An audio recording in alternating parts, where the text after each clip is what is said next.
I'm not gonna lie, I'm kind of having fun with WeVideo and making videos and making PowerPoint presentations. Anyhow, hello. Okay, so it's Wednesday, and we are going to do our last sort of exercise in this. And what I'm trying to do right now is I'm trying to show you different ways that we can generate ideas for projects. And we started kind of with cut and paste. And yesterday I showed you how to work in Canva and create sort of digital images. And today I'm going to start with artificial intelligence. And these are just all alternatives as opposed to just always sketching things. And there's nothing wrong with sketching things. I love to draw. Sketching, I think, is number one in a great way. But there's no reason why you can't also use these other ways of developing images just to make yourself like a better artist. You don't always even have to draw to be an artist. So this is, if some of you are sort of feeling like I can't draw, I'm not good at art, these are different ways that you can get ideas and you can be an artist. So today we're going to look at artificial intelligence as an image development tool. And I know that it's kind of AI art is kind of tricky because is it good? Is it bad? I mean, there's lots of pros and lots of cons. And the way that I'm going to approach this is I'm going to approach it as it is an image development tool. It's not, I don't approach it as just like this is how we're going to make art and that's it, that's all you do. But I want it to enhance your creativity, right? So I guess it depends a lot. There's a lot of ethical concerns and creative concerns, right? So I guess it really all like depends on how we want to use this, right? So if I was in class right now, we could have a discussion on this. But I think what I'm going to do is I'm just going to talk about the pros and the cons first of all. Okay. Now the pros. I mean, the thing is AI is it's here, and even the past few months, I can look at all the different AI image generation tools that there is, and it's just exploded. There's so much that we have access to now. So it's here. So again, as artists, how are we going to use it? So pros, it's fast and it's accessible. So you can really quickly, it's a great way to kind of like you've got something in your head and kind of sketch out something, kind of visualize it a little bit. Um, it gives you new creativity, right? Just different artistic possibilities. It can help you with brainstorming, patterns, color choices, right? I could see what would it look like if I had like warm colors? What would it look like if I had cool colors? What would it look like if I did this different kind of lighting, like early morning lighting, nighttime lighting, and the innovation. So um, artists every time react to the new inventions in society, right?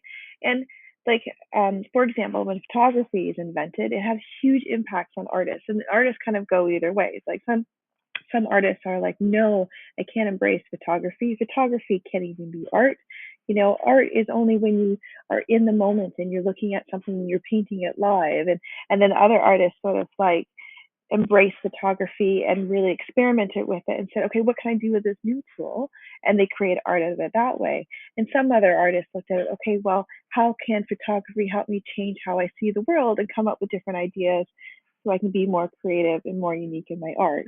So this is something I strongly feel, this is my personal opinion, that AI is here, it's here. So as artists, how are we going to use this as a tool? Just like you have a paintbrush in your hand, what can you do with a paintbrush? Well, now we have AI. What can we do with AI? And it still always comes down to, in my opinion, as an artist, I think you still need to be creative, and I still think you need to understand art history and the art world and different concepts and color theory and all the traditional stuff to be able to use this really effectively. Now the cons, there are a lot of it, right? Is it lacks emotion, right? I can tell when something's like AI creative, right? I've seen a lot of it, and one of the things I see all the time, especially on Facebook, people are selling like different pieces of art that they've made, and I can tell right away that it's AI created, right? So I mean, for jobs, then, right? Is are you as artists, are we becoming outdated now, right? Like as a graphic designer, do we need to have jobs as graphic design anymore, for example, or website developers anymore, when there's so many tools out there that lets everybody kind of do their own sort of image development, make their own logos, make their own websites and stuff now, right? And copyright issues is really, really tricky. And again, we could talk about this a lot, but the way that AI worked is it's trained on human-made art, sometimes without permission. So, for example, like if you're posting, I don't know, say you have an Instagram page and you're posting all of your original paintings on there, right? Well, as soon as you post it on there, AI does have access to your images, to be able to, unless they're copyrighted, right, to actually develop these other images that we have, right? And that's a whole other issue that we can, talk about. So some of these AI generating things, I could say, make me a painting. I want you to take American Gothic, Grant Wood's American Gothic, and I want you to alter it and make it a different way. It won't allow me to, it won't actually do that because that piece of art is copyrighted, right? But as a artist starting out, you're not necessarily going to be copyrighting all your sketches and all your paintings and things like that. So you do risk kind of being stolen in a lot of ways, right? So, and another thing is that there's so much art now out there, right? And it's so easy to create and mass produce, and now everybody can do art. Is that a bad thing? Is it a good thing? I don't know, right? But so it floods the market. So as an artist, is it make it harder for me to make a living than if you can just mass produce, easily make these posters out of AI art that you've made? Why would anybody want to buy one of my paintings, right? And the last one is less skill development. So if you use it all the time, if you're relying on just that to create your art, are you still creative, and do you still have these particular skills to be an artist? So these are sort of all unanswered questions because we're sort of in the middle of it right now. But again, my take is, as artists, a new tool comes in. As an artist, how do we use that tool, and what can we do with it? Okay, so I'm doing this with all my classes today. So with the grade 11 urban art and the grade 12 exploring the art, we were looking at the American Gothic, and I just made this image here with the aliens holding the moon, and we did this on Canva.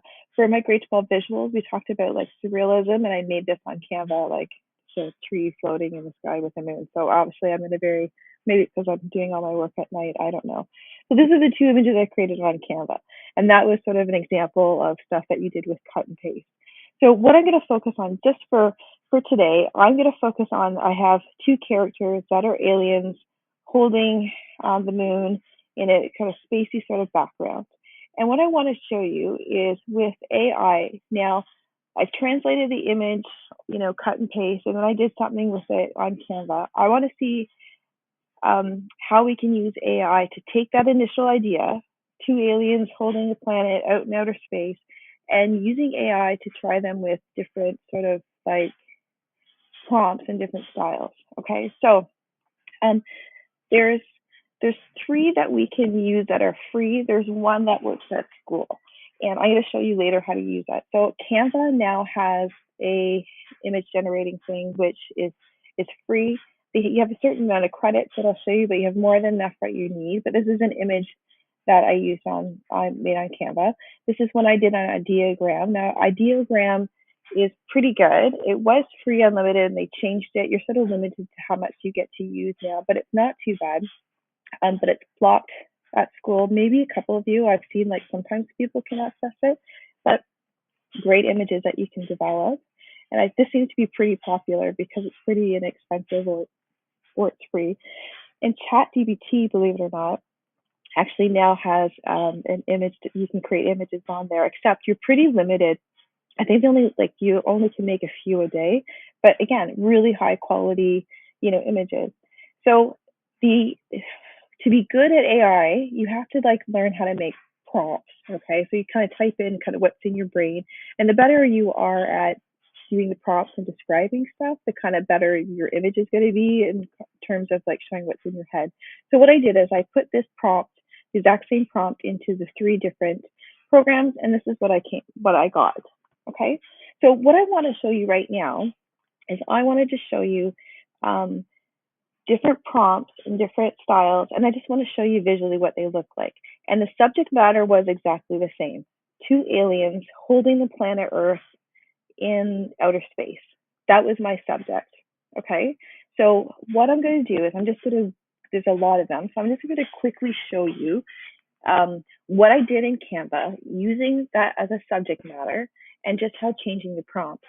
So I'm not going to read the prompts to you because I do have a prompt spreadsheet that you're going to use afterwards. But let me just kind of show you so you can see how I sort of started off with this idea. Okay, 2 aliens, right? I put the moon in there, but holding a planet in outer space, right? And I tried it with the different ones, but now I want to show you the different ways that we can look at it.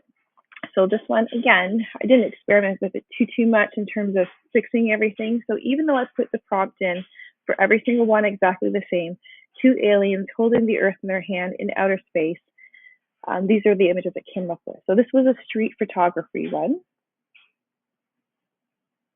This is a high definition photograph. So again, all these are pretty cool, and I could like do something with this afterwards. Here's anime or manga prompt. So this is an anime sort of one. Again, same subject matter. I just changed the wording of the prompt, and I'll show you how to do that. HDR, which is high definition. So same as this one here, high definition photograph, but of a product photography. So I could like focus on if I wanted to do like focus on a spray paint can or for like, you know, something like that. But this one I just focused on the alien hands holding the earth. And one thing that you'll notice about AI, and that's a dead giveaway for AI if you see pictures, is quite often the fingers are like weird. So sometimes you'll have 6 or 7 fingers on one hand. So they seem to get a little bit messed up. So this is the surrealism prompt that I did. Again, what a beautiful image. I could do a really cool painting out of this one. This is an impressionism one. Yeah, so some of them showed the whole alien, some of them didn't. But I really, you know, you get to kind of pick and choose, but I thought this would be a really cool painting too. Pop art. Minimalist. I really like this. Just, you know, just the shadows and the simple colors of it. So again, same theme. 2 aliens holding the planet Earth in outer space. The cubism one.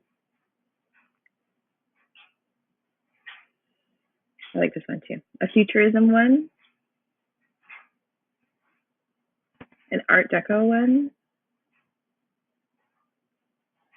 An abstract expressionism one. This one's my favorite. Look how unbelievable this is. A pencil sketch of 2 aliens holding the planet Earth, you know, in outer space. Like, this is phenomenal, right? There's so much neat stuff that we can do with that. This is cool. An 8-bit art one. And a claymation one, right? So, I mean, there's a zillion more ways that we could translate that. But the idea is that you have an idea in your head. Okay, so 2 aliens holding planet Earth in outer space. There's so many different ways that you could interpret this, right? And this gives me an idea to be like, okay, how do I want it to look? How do I want it to go? And one more neat thing that Canva has, and I'll show you, is that you can not only create images, but you can create graphics and video. I tried the video one, and I think it's still in beta. It wasn't great. Nothing kind of came out, but the graphics one kind of came cool. So I thought this would be like a cool logo. Again, same prop, 2 aliens holding the planet Earth as a graphic, right?